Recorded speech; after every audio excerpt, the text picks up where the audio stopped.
Hello friends, UGC net knowledge point में आप सभी का स्वागत है। आज हम कर रहे हैं UGC net paper 2 public administration के चैप्टर वाइज जो है एम लक्ष्मीकांत की बुक में से चैप्टर 5 उत्तरदायित्व और नियंत्रण, जिसका आज लास्ट पार्ट है, पार्ट 7।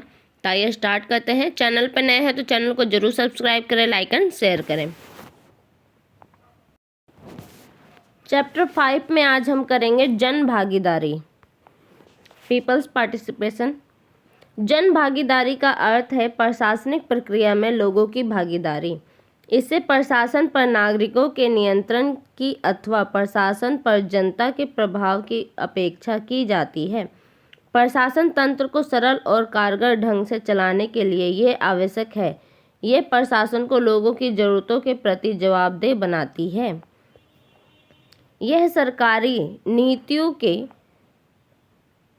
लिए जन समर्थन हासिल करती है और उनको सफल बनाती है। ये प्रशासनिक जवाबदेही को लागू करने के लिए एक महत्वपूर्ण साधन निर्माण करती है।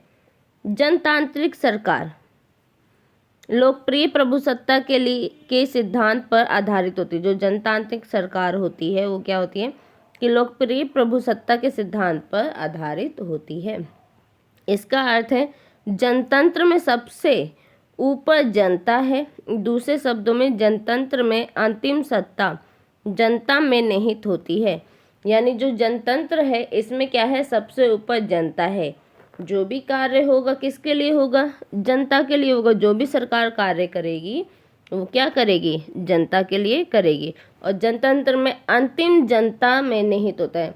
अंतिम सत्ता भी क्या किस में निहित होती है, जनता में ही निहित होती है। अतः जनतंत्र में प्रशासन अंततः जनता के प्रति उत्तरदायी है या होना चाहिए।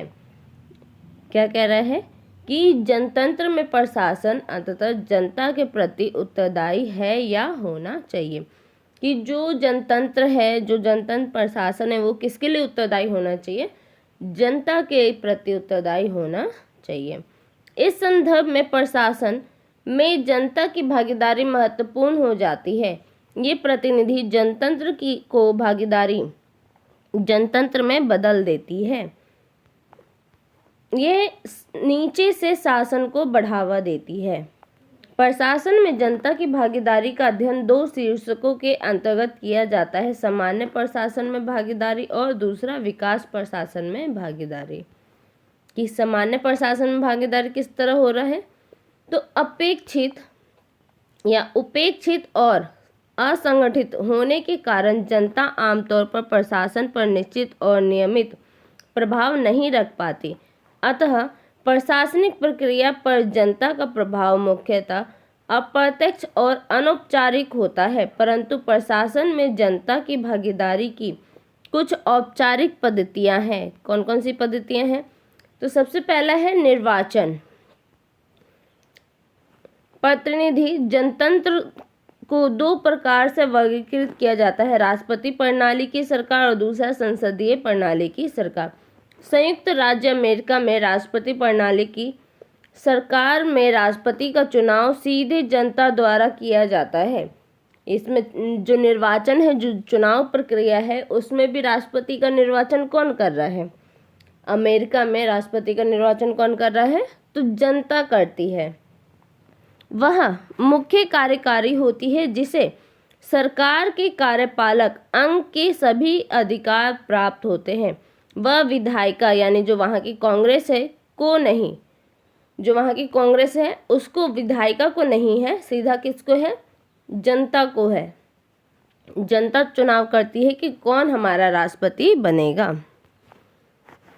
अतः जनता के प्रति उत्तरदायी होता है। अतः संयुक्त राज्य अमेरिका जैसी राष्ट्रपति प्रणाली की सरकार में मुख्य प्रशासक पर जनता का नियंत्रण प्रत्यक्ष होता है। जो वहाँ की सरकार है उसमें भी राष्ट्रपति जो प्रणाली है उसमें सबसे मुख्य प्रशासक पर किसका नियंत्रण है, तो जनता का नियंत्रण। ब्रिटेन और भारत में संसदीय प्रणाली की सरकारों में वास्तविक कार्यपालिका अर्थात जो मंत्रिमंडल है उसमें विधायिका से निकलती है और अपनी नीतियों तथा कार्यों के लिए यह इसी के प्रति उत्तरदायी रहती है। विधायिका का उत्तरदायित्व तो जनता के प्रति होता है। जो विधायिका होती है उसका उत्तरदायित्व किसके प्रति होता है? जनता के प्रति। अतः ब्रिटेन और भारत जैसे संसदीय प्रणाली की सरकारों में कार्यपालिका पर जनता का नियंत्रण अप्रत्यक्ष होता है, यानी सीधे तौर पे वहाँ पे कार्यपालिका में जनता का नियंत्रण नहीं होता है, क्योंकि वह निर्वाचित संसद द्वारा लागू किया जाता है। जो जनता ने चुना है जिन सांसदों को, वही कार्यपालिका में होते हैं। इसलिए वहाँ पे क्या है? कार्यपालिका में जनता का सीधा नियंत्रण नहीं है। चाहे वो राष्ट्रपति प्रणाली हो या संसदीय सरकार, जनतंत्र में जब वह अनुत्तरदायी, भ्रष्ट, अयोग्य और उदासीन हो जाती है, इसको समय समय पर होने वाले चुनावों के द्वारा हटाया जा सकता है। किसी लोकप्रिय सरकार में लोगों के विश्वास की अभिव्यक्ति चुनाव के माध्यम से होती है। अगर कोई लोकप्रिय सरकार है, उसकी अभिव्यक्ति किसके माध्यम से होगी? चुनाव के माध्यम से, कि वो जीतता है या नहीं। सेकंड है वापस बुलाना। क्या है? वापस बुलाना। यह सीधा जनतांत्रिक उपाय है। इसका प्रयोग स्विट्जरलैंड तथा संयुक्त राज्य अमेरिका में 13 राज्यों में किया गया था, जहां प्रशासनिक अधिकारियों का चुनाव सीधे जनता करती है। वापस बुलाने की व्यवस्था में लोगों प्रतिनिधियों को उनका कार्यकाल पूरा होने से पहले ही हटा सकते हैं। दूसरे शब्दों में कहें, यदि प्रतिनिधि लोगों की इच्छाओं का प्रतिनिधित्व करने में विफल रहता है तो उसका कार्यकाल पूरा होने से पहले उसे पद से हटा सकते हैं। वापस बुलाने के अधिकार का प्रयोग लोग तब भी कर सकते हैं जब वे निर्वाचित प्रतिनिधि के काम से संतुष्ट नहीं है। इसके लिए किसी गैर कानूनी कार्यवाही का आरोप लगाने की आवश्यकता नहीं है। वापस बुलाने के उपाय का मुख्य लाभ यह है कि इससे लोगों का अपने प्रतिनिधियों पर उसकी पेशेवर भूमिका और कर्तव्य के मामले में लगातार नियंत्रण बना रहता है। वापस बुलाने का क्या मतलब है? कि अगर कोई सरकार उनको अच्छी नहीं लग रही है, जनता को कोई सरकार अच्छी नहीं लग रही है, तो क्या कर सकती है? उन्हें वापस बुला सकते हैं, यानी उसके जो कार्यकाल पूरे होने का समय है उससे पहले ही उसके पद से उसे हटा सकती है। थर्ड पॉइंट है प्रभावी समूह। दबाव समूह यानी प्रेशर जो ग्रुप है, शब्द का जन्म संयुक्त राज्य अमेरिका में हुआ था। यह ऐसे लोगों का समूह है जो अपने समान हितों को आगे बढ़ाने के उद्देश्य से सक्रिय रूप से संगठित होते हैं। स्वयंसेवी संस्थाएं, ट्रेड यूनियन, रोजगार संगठन, व्यावसायिक संगठन, छात्र संघ इत्यादि ऐसे समूहों के उदाहरण हैं। इन समूहों को हित या निहित समूह भी कहा जाता है। क्या कहा जाता है? इन समूह को हित और निहित समूह भी कहा जाता है। अपने लक्ष्यों को पूरा करने के लिए वे प्रशासन पर दबाव डालते हैं। वे सरकार में नीति निर्माण और नीति क्रियान्वयन को प्रभावित करते हैं और इसके लिए वे प्रचार, प्रतिवेदन, सार्वजनिक बहस, विधायकों से संपर्क जैसे कानूनी तथा विधायी उपायों का सहारा लेते हैं। वे प्रशासन और अपने सदस्यों के बीच संपर्क साधने का काम करते हैं, परंतु कभी-कभी वे हड़तालों, हिंसक कार्यवाहियों और भ्रष्ट उपायों का भी प्रयोग करते हैं, जिससे सार्वजनिक हितों और प्रशासनिक अखंडता को नुकसान पहुंचता है। सलाहकार समिति, फोर्थ नंबर क्या है? सलाहकार समिति। इनको सलाहकार परिषद या बोर्ड भी कहा जाता है। ये ऊपर से नीचे तक सभी स्तरों पर प्रशासन प्रणाली से जुड़ी होती है। इनमें विशेषज्ञ, नागरिक और विशेष हितों के प्रतिनिधि होते हैं। ये प्रशासन और जनता के बीच कड़ी का काम करती है और प्रशासनिक नीतियों, समस्याओं एवं कार्य पद्धतियों पर सरकार को सलाह देती है। इन संस्थाओं की सिफारिश केवल सलाहकारी होती है और संबद्ध विभाग इनको मानने का बाध्य नहीं होता। जो संबद्ध विभाग है वो इसको मानने के लिए तैयार नहीं है, यानी ये उसके लिए जिम्मेदार नहीं है कि वो माने या ना माने, उसके ऊपर कोई बाध्य नहीं है। परंतु वे विभाग के जनसंपर्क के कारगर उपायों के रूप में काम करती है तथा प्रशासन की चरित्र को जनतांत्रिक बनाती है। जनमत। उपरोक्त औपचारिक पद्धतियों के विपरीत प्रशासन में जनता की भागीदारी के संबंध में जनमत, जनता की राय, ये अखबारों, सार्वजनिक मंच, राजनीतिक दलों, रेडियो, टेलीविजन, सिनेमा, दबाव समूह तथा शिक्षा संस्थानों इत्यादि द्वारा व्यक्त होता है।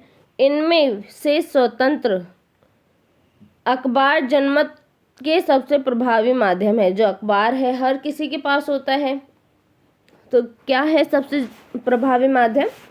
कि अखबार जो है जनमत का सबसे प्रभावी माध्यम है। जनतंत्र का चौथा स्तंभ कहा जाता है। किसको कहा जाता है? अखबार को। प्रशासन में जनता की भागीदारी एक पद्धति के रूप में जनमत की महत्वपूर्ण निम्नलिखित से स्पष्ट किया जा सकता है। फर्स्ट पॉइंट है, यह सरकार की नीतियों और कार्यक्रमों को प्रभावित करता है। सेकंड है, यह प्रशासन को उत्तरदायी बनाए रखता है और प्रशासन पर पहरेदारी का काम करता है। जनमत क्या करता है? प्रशासन पर उत्तरदायी बनाए रखता है। प्रशासन को उत्तरदायी यानी कि वो प्रशासन अच्छे से काम करे और उसको क्या करता है? एक पहरेदारी के रूप में कार्य करता है। अगर वो ऐसा नहीं करेंगे तो सरकार अपने मनमाने ढंग से काम करेगी। जहाँ सरकार थोड़ी सी अदल बदल करती है तो क्या करते हैं? जो जनमत होती है, जो जनता होती है, या तो हड़तालें शुरू कर देती हैं कि नहीं ये आप अच्छा नहीं कर रहे हो, इसके लिए वो क्या करते हैं? विरोध शुरू कर देते हैं। तो यही है कि यह प्रशासन को उत्तरदायी बनाए रखता है और प्रशासन पर पहरेदारी का काम करता है। थर्ड पॉइंट है, ये कानूनों के स्रोत का काम करता है और उनके क्रियान्वयन को आसान बनाता है। फोर्थ पॉइंट है, यह सरकार को अलोकप्रिय और गैर जनतांत्रिक गतिविधियों पर नियंत्रण रखकर व्यक्तिगत स्वतंत्रता की रक्षा करता है। अब सेकंड है, विकास प्रशासन में भागीदारी कैसे होती है? तो विकास प्रशासन में जनता की भागीदारी का अर्थ है विकास के उन कार्यक्रमों के प्रशासन की प्रक्रिया में जनता की सीधी भागीदारी जिनका उद्देश्य समाज में सामाजिक आर्थिक परिवर्तन लाना है। इसके निम्न आयाम है। फर्स्ट है निर्णय निर्माण में भागीदारी होना, सेकंड है क्रियान्वयन में भागीदारी होना, थर्ड है निगरानी और मूल्यांकन में भागीदारी होना, फोर्थ है लाभों के बंटवारे में भागीदारी होना। विकास प्रशासन में जनता की भागीदारी विभिन्न कार्यतंत्रों के द्वारा होती है, जैसे कि पंचायती राज संस्थाएं, सहकारी संस्थाएं, महिला मंडल, किसान सेवा समिति, युवा केंद्र तथा अन्य स्वयंसेवी गैर सरकारी संगठन। विकास प्रशासन में जनता की भागीदारी विभिन्न संदर्भों में उपयोगी है। स्थानीय सामाजिक, सांस्कृतिक, आर्थिक, परिवेशीय और तकनीकी परिस्थितियों के बारे में यह प्रशासन की भारी जानकारी देती है। विकास कार्यक्रमों के नियोजन, कार्यक्रम निर्माण तथा क्रियान्वयन की प्रक्रिया में इस जानकारी का बहुत महत्व है। इससे उन परियोजनाओं के चयन में मदद मिलती है जो जनता के लिए सीधे तौर पर प्रासंगिक है। थर्ड है, ये कार्यक्रम की सफलता के लिए अति आवश्यक धन, श्रम, सामग्री इत्यादि के रूप में स्थानीय संसाधनों को जुटाने में आसान बनाती है।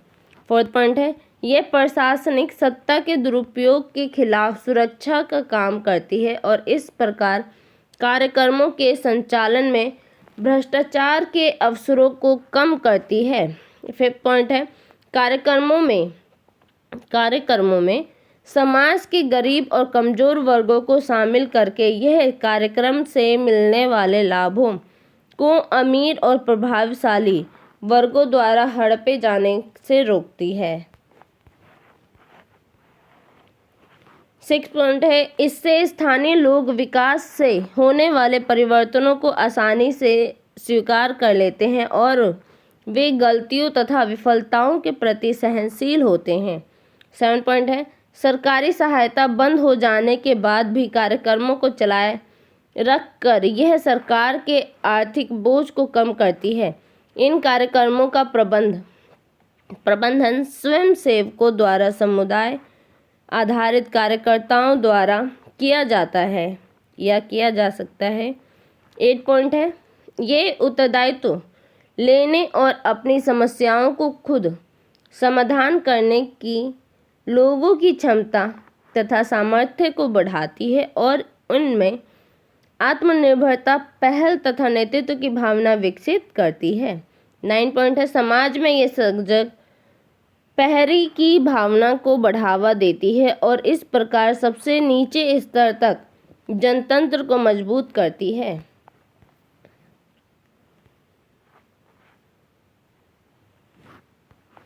परंतु प्रशासन में और विशेषकर विकास प्रशासन में जनता की भागीदारी को सीमित करने तथा प्रभावशीलता को कम करने के विभिन्न कारण हैं। जो है सबसे फर्स्ट पॉइंट है अभिजात वर्गीय और यंत्रवत नौकरशाही। सेकंड है जातिवाद, संप्रदायवाद, निर्धनता, निरक्षरता इत्यादि जैसे प्रतिकूल सामाजिक आर्थिक वातावरण। थर्ड पॉइंट है नकारात्मक राजनीतिक हस्तक्षेप। फोर्थ है समय प्रतिबद्ध अर्थात कार्यक्रम की समयबद्ध प्रकृति। फिफ्थ पॉइंट है प्रशासन में भ्रष्टाचार और आचार के निम्न स्तर। सिक्स्थ त्रुटिपूर्ण प्रशासनिक कार्यप्रणाली। सेवंथ है भागीदारी मूलक संस्कृति की कमी। सूचना का अधिकार, राइट टू इंफॉर्मेशन। अर्थ क्या है इसका? सूचना का अधिकार का अर्थ है लोगों तक सरकारी सूचना की पहुंच। क्या है सूचना का अधिकार का मतलब? कि लोगों तक जो सरकारी सूचना है उसको पहुंचाना।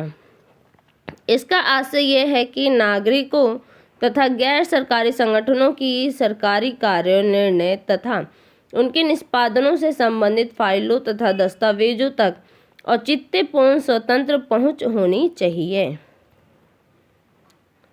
दूसरे शब्दों में सरकारी कार्यपालकों में खुलापन और पारदर्शिता हो। यह लोक प्रशासन में गोपनीयता के विपरीत है। जो लोक प्रशासन में गोपनीयता बनाए रखते हैं उसके विपरीत है। इसमें क्या है कि जो सरकारी कार्य हो रहा है उसका खुलापन होना चाहिए और पारदर्शी होना चाहिए, यानी लोगों के पास इसकी जानकारी होनी चाहिए। पारस कुहाड़ का यह कथन सही है कि कार्यपालिका के विशेषाधिकार के संगठक के रूप में गोपनीयता या सूचना अधिकार के माध्यम से पारदर्शिता प्रशासन के प्रतिमान रूप में इसमें से किसको अपनाया जाए? दोनों सार्वजनिक हित का तर्क है। इनमें से कौन है जो वास्तव में जनता का हित करता है और क्या है इनमें समन्वय किया जा सकता है? अब कह रहे कि जो कार्यपालिका का कार्य विशेष जो है वो एक तो गोपनीयता होनी चाहिए उसमें, और दूसरा क्या कह रहे हैं कि उसमें सूचना का अधिकार भी होना चाहिए। तब वो पारदर्शिता होनी चाहिए या उसको खुला रखना चाहिए, या उसे गोपनीय रखो या उसे लोगों के बारे में बताओ। तो इनमें समन्वय होना चाहिए कि कौन सी बातें हमें बतानी चाहिए, कौन सी हमें गोपनीय रखनी चाहिए। 1992 में विश्व बैंक ने प्रशासन और विकास नामक दस्तावेज जारी किया था। इसमें प्रशासन के 7 पहलुओं या तत्वों का उल्लेख किया, जिनमें से एक पारदर्शिता और दूसरा था सूचना। ये दोनों भी इसमें शामिल थे। तर्क क्या है इसका? सूचना का अधिकार निम्नलिखित कारणों से आवश्यक है।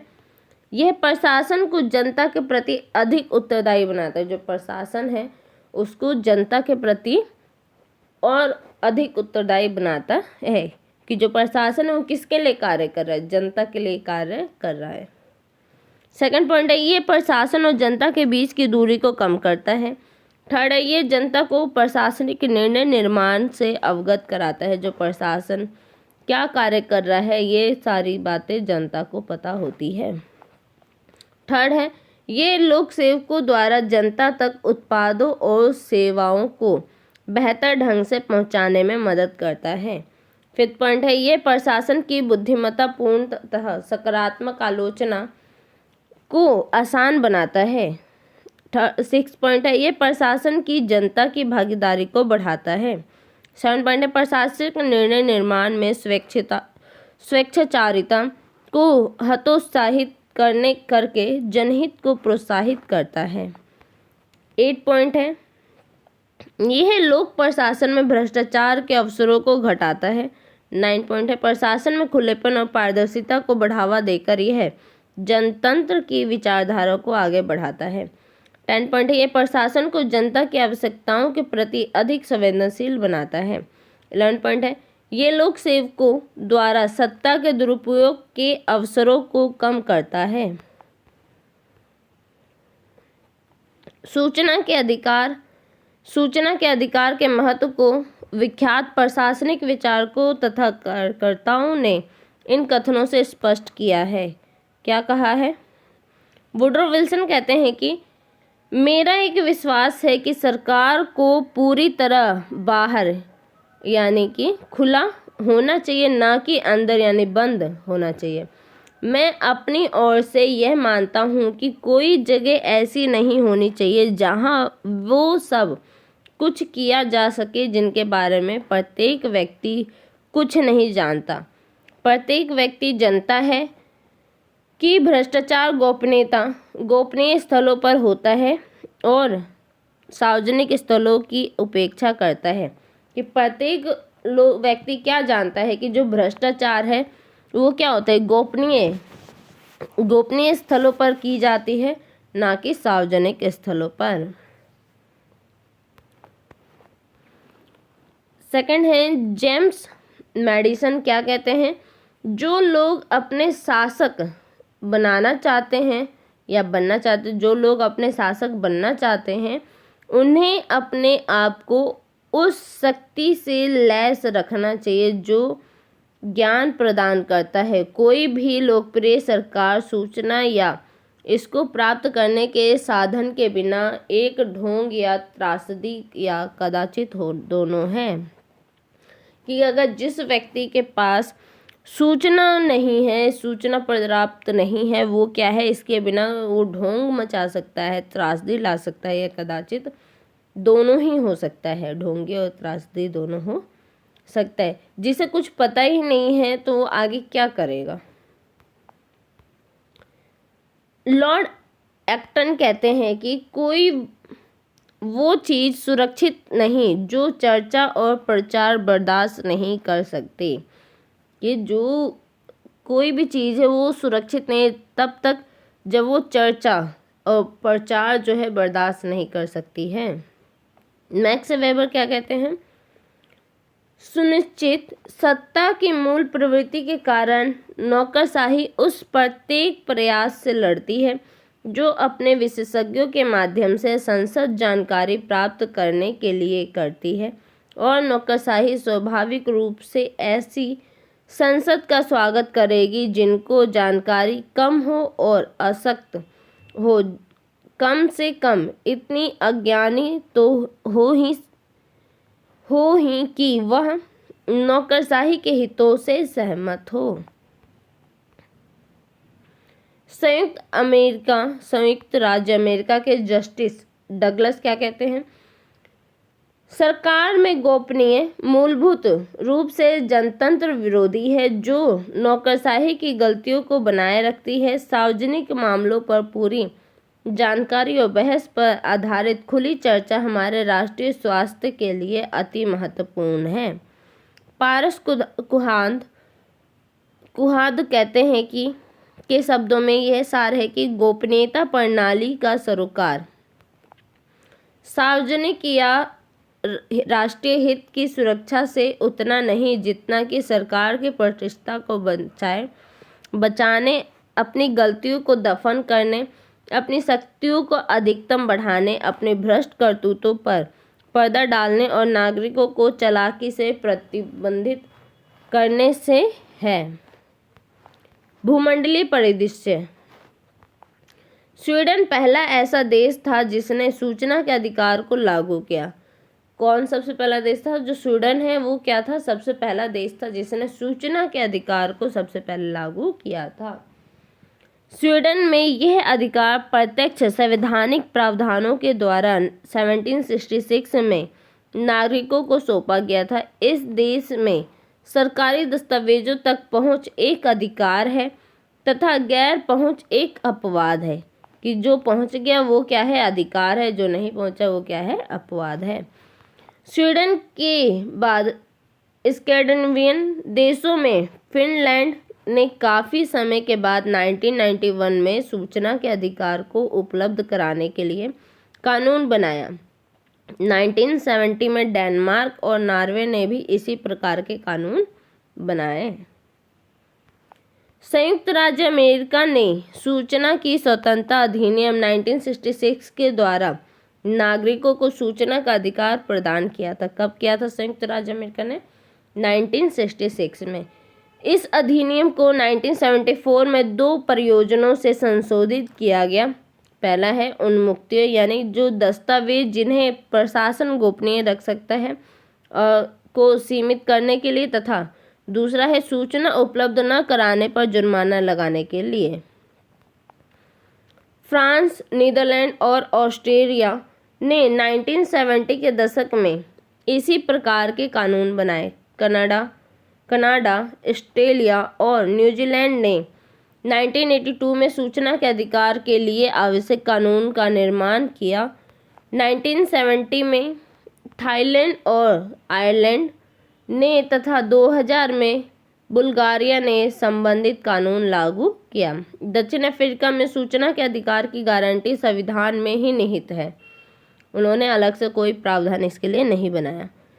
इस अधिकार को 2000 में बनाए गए एक कानून के द्वारा अधिक मजबूत बनाया गया है। ब्रिटेन में फुलटन समिति जो थी 1966 से 68 में ने लोक प्रशासन में अधिक गोपनीयता को पहुंचाया। इसलिए इसने आधिकारिक गोपनीयता अधिनियम 1911 की जांच हेतु अपनी सिफारिश की थी। 1972 में फ्रैंक्स कमेटी ने भी इसी प्रकार की सिफारिश की, अतः 1988 में इस अधिनियम को संशोधित कर दिया गया और अतः अंत में 1 जनवरी 2005 को ब्रिटेन में सूचना स्वतंत्रता अधिनियम अस्तित्व में आया। ब्रिटेन में कब आया? तो 1 जनवरी 2005 को वहाँ पे सूचना स्वतंत्रता अधिनियम आया। कहाँ पे आया? ब्रिटेन में। भारत में क्या स्थिति थी सूचना के अधिकार को लेकर? तो भारत में संविधान में ऐसा कोई प्रत्यक्ष प्रावधान नहीं जो नागरिकों को सूचना के अधिकार प्रदान करता हो, परंतु 1975 में सर्वोच्च न्यायालय यह कहता रहा है कि सूचना का अधिकार भाषण और अभिव्यक्ति की स्वतंत्रता के अधिकार का अभिन्न अंग है। जो अभिव्यक्ति की स्वतंत्रता है हमारा मौलिक अधिकारों में, उसी में जो है सूचना का अधिकार उसमें निहित है, उसका एक अंग है, जिसकी गारंटी भारत के संविधान की धारा 19(1)(a) में दी गई है। भारत में सरकारी सूचना को जनता के सामने सार्वजनिक करने पर विभिन्न कानून और नियम प्रतिबंध लगाते हैं और इस प्रकार प्रशासन में गोपनीयता की हिमायत करते हैं। कैसे करते हैं? तो फर्स्ट पॉइंट है सरकारी गोपनीयता अधिनियम 1923 में। सेकंड है भारतीय साक्ष्य अधिनियम 1872 में। थर्ड है जांच आयोग अधिनियम 1952 में। फोर्थ है अखिल भारतीय सेवा अधिनियम 1954 में। फिफ्थ है केंद्रीय लोक सेवा आचरण नियम 1955 में। सिक्स्थ है रेलवे सेवा आचरण नियम 1956 में। और पांचवा वेतन आयोग 1994 से 1997 में ने सिफारिश की थी कि सरकारी गोपनीयता अधिनियम को समाप्त कर देना चाहिए और सूचना अधिकार अधिनियम को लाना चाहिए। जो सरकारी गोपनीयता अधिनियम है उसको समाप्त कर क्या करना चाहिए? सूचना अधिकार अधिनियम लाना चाहिए। तो किसके तहत हुआ था? तो 5वें वेतन आयोग की सिफारिश पे ये बात की गई थी। 2005 में संसद ने सूचना अधिकार अधिनियम पारित किया। इसके विभिन्न प्रावधान है। अब कब पारित हो गया? 2005 में पारित हुआ। तो इसके प्रावधान क्या है? फर्स्ट पॉइंट है, प्रत्येक नागरिक को यह सरकारी अधिकारियों के अधीन ऐसी सूचना को हासिल करने की स्वतंत्रता देता है जो जनहित से मेल खाती है। सेकंड पॉइंट है, नागरिक को सूचना का अधिकार प्रदान करके इसका लक्ष्य प्रशासन में खुलेपन, पारदर्शिता और उत्तरदायित्व को प्रोत्साहित करना है। थर्ड पॉइंट है, यह नागरिकों को अधिकार देता है कि वे विभिन्न योजनाओं, उनके क्रियान्वयन की अवस्था तथा अन्य संबंधित विवरण के बारे में सरकारी तंत्र से जानकारी हासिल कर सके। फोर्थ पॉइंट है, नागरिकों के प्रार्थना पत्रों पर कार्यवाही करने के लिए यह एक अधिकारी की घोषणा करता है जिसका दर्जा उप जिलाधिकारी से कम नहीं हो। फिफ्थ पॉइंट है, इनमें कहा गया है कि किसी भी प्रकार की सूचना प्राप्त करने के लिए प्रत्येक व्यक्ति कार्यक्रम अधिकारी को एक निर्दिष्ट प्रपत्र भर कर देगा जिस पर वह सूचना एकत्र करने के कारण लिखकर देगा या देगी। सिक्स पॉइंट है, इसमें आशा की गई है कि सरकार नागरिकों से प्रार्थना पत्र लेने के 30 दिन के भीतर सूचना उपलब्ध करा देगी। 7 पॉइंट है, यह प्रत्येक सरकारी अधिकारी को बाध्य करता है कि सूचना उपलब्ध कराए और विविध सूचीकृत, अनुक्रमित तथा प्रकाशित कार्यवाही संबंधी आवश्यकता के अनुकूल सारे अभिलेख बनाए रखे। 8 पॉइंट है, यह घोषित करता है कि निम्नलिखित प्रवर्गों की सूचनाओं को प्रकट नहीं किया जा सकता। कौन कौन सी सूचना नहीं प्रकट की जा सकती यानी नहीं बताई जा सकती? तो फर्स्ट पॉइंट है, यह सूचना जिससे भारत की प्रभुसत्ता एवं अखंडता का प्रतिकूल प्रभाव पड़ता है वो सूचना नहीं बताई जा सकती। सेकंड है, मंत्रिमंडल के कागजात से संबंधित जो है वो सूचना नहीं बताई जा सकती। थर्ड है, अनुशंसाओं और पत्र व्यवहार वाले आंतरिक कार्य संचालन संबंधी कागजात वो नहीं बताए जा सकते हैं। फोर्थ पॉइंट है, जिस सूचना से संसद या राज्य विधायिका का विशेषाधिकार का हनन हो वो सूचना नहीं बताई जा सकती है। फिफ्थ पॉइंट है, वह सूचना जिससे केंद्र और राज्य के परस्पर संबंध प्रभावित हो ऐसी सूचना भी नहीं बताई जा सकती। सिक्स पॉइंट है, वह सूचना जो सरकारी अधिकारियों के प्रबंधन तथा कार्यों का प्रतिकूल प्रभाव डालती हो ऐसी सूचना भी नहीं बताई जा सकती है। 7 पॉइंट है, व्यापारिक या वाणिज्यिक गोपनीयता से संबंधित सूचना ये भी नहीं बताई जा सकती है। और 8 पॉइंट है, वह सूचना जिससे सार्वजनिक सुरक्षा और व्यवस्था का प्रतिकूल प्रभाव पड़ता हो ऐसी सूचना भी नहीं बताई जा सकती है। तो वीडियो अच्छी लगे तो लाइक कीजिए, शेयर कीजिए, सब्सक्राइब कीजिए। धन्यवाद।